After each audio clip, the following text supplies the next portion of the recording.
What is the next chapter in your love story? So, Spirit, for the viewer, may we have a look what is coming next for the viewer in regards to their love story? What is coming next? What is coming next?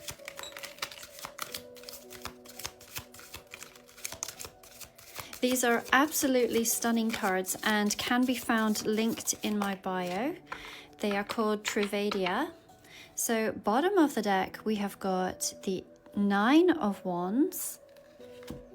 We have got the Fool, the Six of Pentacles, and the Nine of Swords.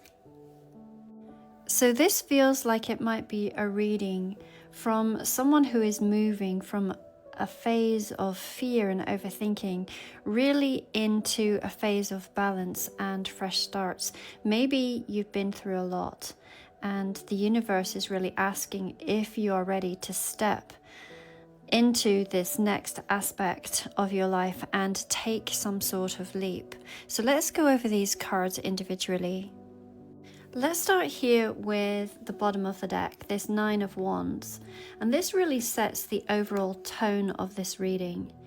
And it can be suggesting that this connection has been through struggles, tests, and really a lot of emotional endurance. Traditionally, it's a card that is known as the Wounded Warrior. Someone who has endured much and yet every single time gets up better than they were even before. So you may really feel like you're being on guard, protecting yourself from being hurt again, or wondering whether it's worth holding on. And despite this exhaustion, there is still this resilience and this hope. It's showing that you haven't given up just yet. And so this card is really revealing a transition in your love story from one of anxiety and doubt when it comes to this Nine of Swords, and restoring it back into balance with this Six of Pentacles. And it suggests that the energy is shifting, but not without first confronting the fears and the patterns that have been really weighing heavily on you.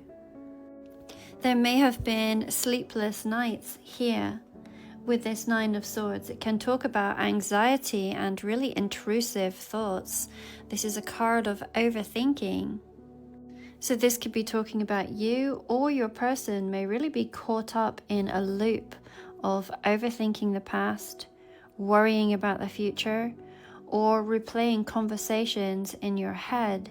And there is this strong feeling of mental exhaustion or even emotional overwhelm.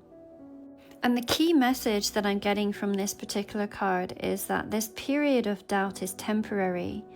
Much of the fear that comes is not necessarily based on reality. What you think will happen may not be as bad as you fear. And the key is really to release limiting beliefs and step into a place of clarity. Because we have this Six of Pentacles, and this is talking about a shift towards balance. This is a card of giving and receiving, reciprocity and that of fairness. If things have been one-sided, then it's saying to expect a shift. Either your person begins to show up differently, or you recognize where you need to demand equal effort. I really love this deck and how they've made these pentacles into these beautiful flowers. The message that I've been really feeling with this card is that if you felt undervalued or even emotionally drained, then this balance is coming.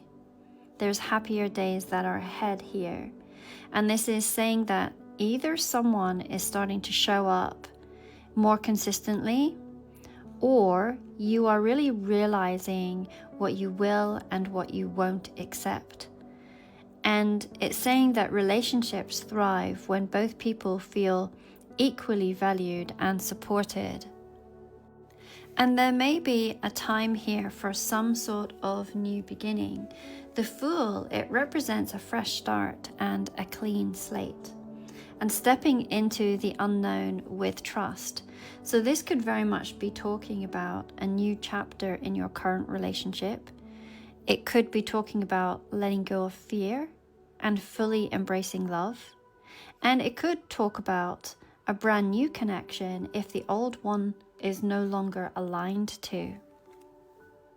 I am really noticing that there is a snake that is wrapped around the Fool's leg here.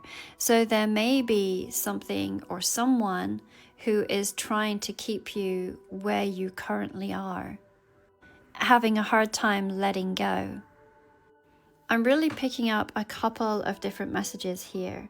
So the Fool here is about to make a leap into the unknown. But the suggest here is also suggesting that not everything is maybe as innocent as it seems.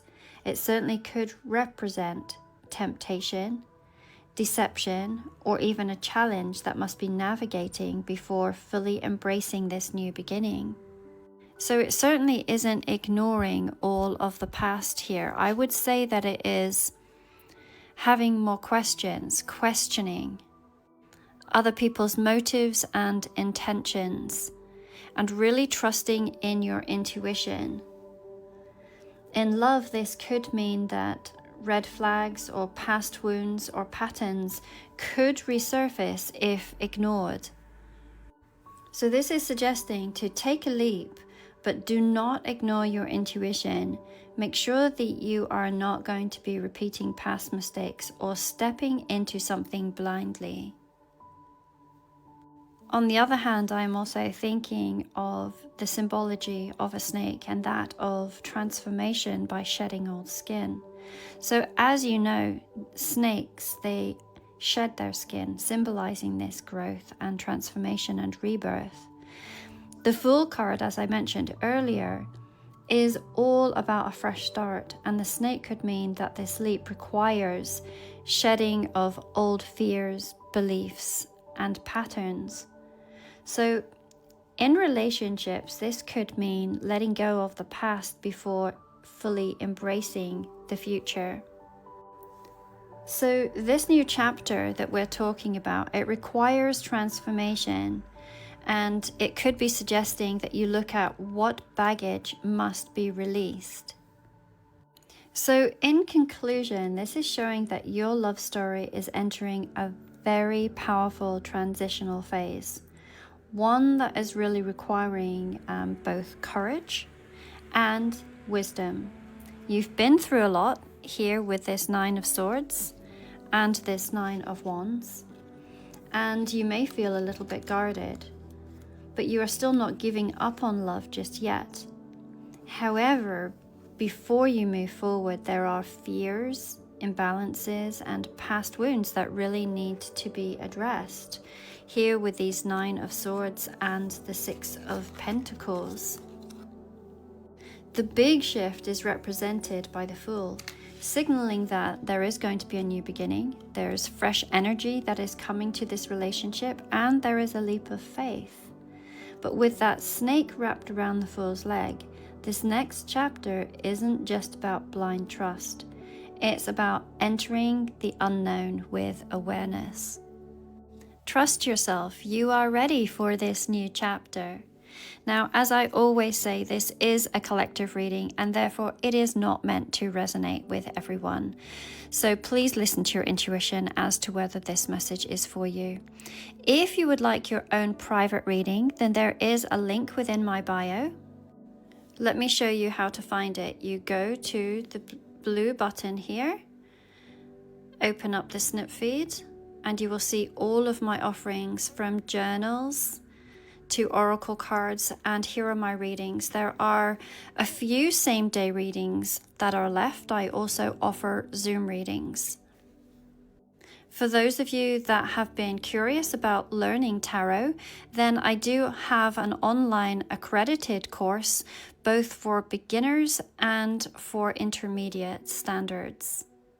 This can be done in your own time, and upon completion, you can receive certification.